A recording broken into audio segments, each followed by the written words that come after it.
And to which I say, you must not have been around American cops that much. Yeah, have you ever met a cop, bro? They'll enforce anything they think they can stick to you. Yeah, he's not an American, and they don't like. My daughter was 5 when I got raided, and she was there, and the cops did not give a shit. So yeah, don't. I wouldn't put too much weight on the empathy of normal people. I did like the what was the Heavy Diesel? Is that what was that him? Yeah, Heavy Diesel. Yeah. Is that the black sheriff that was on the Diesel TV? Diesel TV. Do you know how hard it was to not be dropping constant freaking Blazing Saddles references? But anyway, no, he seemed pretty cool.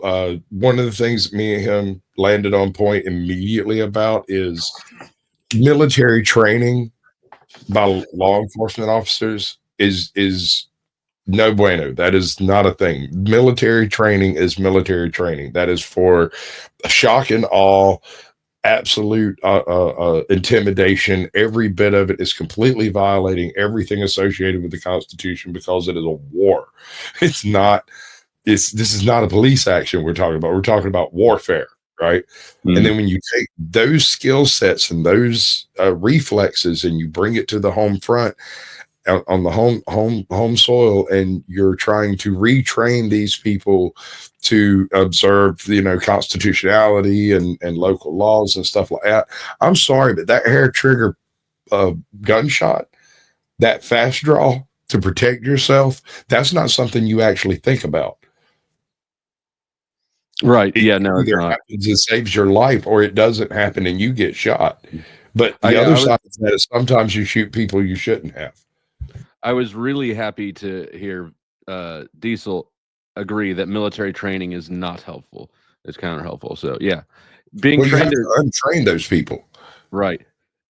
Being in a war zone with enemy combatants and being a cop at home there should be entirely different mindsets. There is no analogous situation here. The only points where these two things cross over is when you have a criminal who has already barricaded themselves, established themselves as capable of perpetrating violence on the citizenry or cops. And then you have a situation for like special operations or SWAT or something like that. And those boys, we might be able to talk about some level of military training, but I don't think they should be coming straight out of SEAL team and go into the SWAT. I don't think that's how that should work. Right. I mean, you've already got the situation where in my experience, there's a bunch of cops who half the people want you to give them a reason to be heroes, right? That's why you join the police force. That's why you volunteer to go on search warrant raids. That's why you are in that position, is because you're an aggressive guy. Right. It's not for the money. It's not because people love you. I would go as far as saying the adrenaline junkie issue comes to mind as well, because that type of readiness doesn't come for free. Yes, correct. And so, yeah, you've got half the people who are wanting you to make them move. And that's my own estimate, just anecdotally. But I mean, I've looked down more gun barrels than probably anyone here has. And then if you layer in then people who are war trained and maybe shell shocked and like, I don't know, I just think that that's all bad. The Acorn guy. I don't think that was. I don't think he was he a vet? I don't know. I guess I just assumed he was aware of that. I don't think he knew what you were talking about. I think he thought you were talking about some SPLOST funding or something. And I was like, no, that motherfucker screamed, "I'm hit," did a combat roll, and then backed up the car with an unarmed young man in it. And you guys watching, by the way. If you have not seen the Acorn Cop video, put in a one in the chat. I don't think we need to play it, but maybe we do need to play it since we're talking about it. It's fucking wild.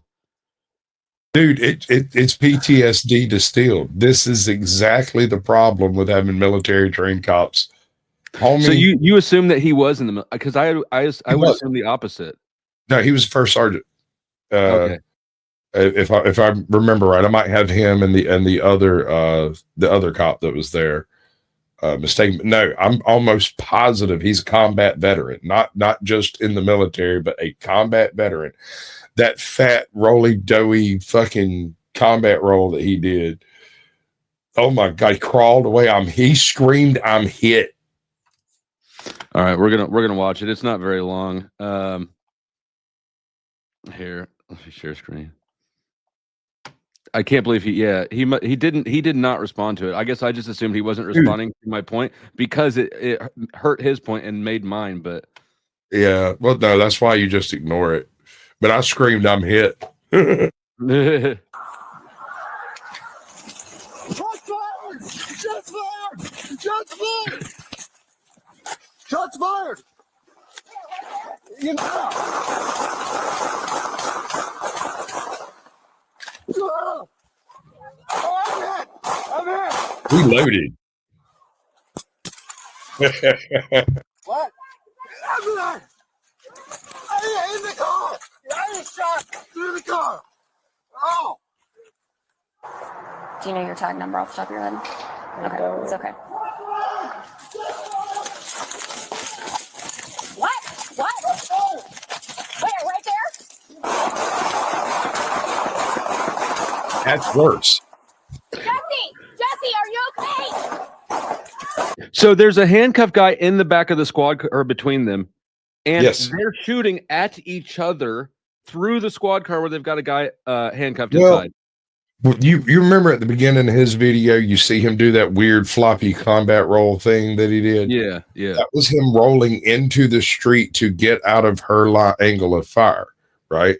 Okay. And when she first turned around and started walking towards the car, she walked across the street, realized he was saying shots fired, saw where he was, and she cut back to the right to keep him out of the crossfire. So they were not technically shooting at each other, but they were shooting at an awful lot of citizens just sitting around eating their freaking breakfast. Right. Like, this is so many shots. Get in the house! Jesse! He reloaded. He magged up twice. Yeah. Where is Yes, he? he did.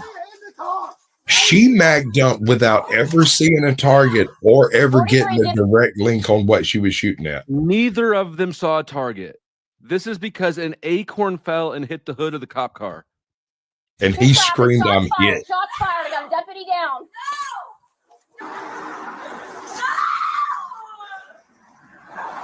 Jesse, how are you? Okay.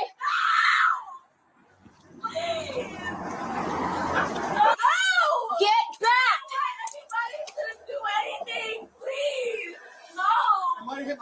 An acorn can be seen striking the top of the officer's patrol car. Get back! Get back! I'm not going to tell you go! Get back! Get back! Get That is PTSD, sir. Mm-hmm. Yeah. Okay, yeah, you're right. You see anything on my vest? Or did you feel anything? Did you feel anything? My legs went numb when it hit me. All right. I don't know. My legs When it went hit numb for a me? second. I heard a pop come from. Go this way. Can you move? Yeah. I got the leg. If that acorn hit this man, I would be impressed, but I don't think so. I think So, you are they don't- witnessing the distilled effect of PTSD. 4 Glock magazines. That's 60 bullets. That's 60. 40. That's 68 bullets. Yeah, if you- it could be. Because the acorn hit the top of the cop car. So, anyways, yeah, that's. Officer safety, qualified immunity. I was scared for my life. Well, no shit. Clock. Mhm. Like I came out blasted.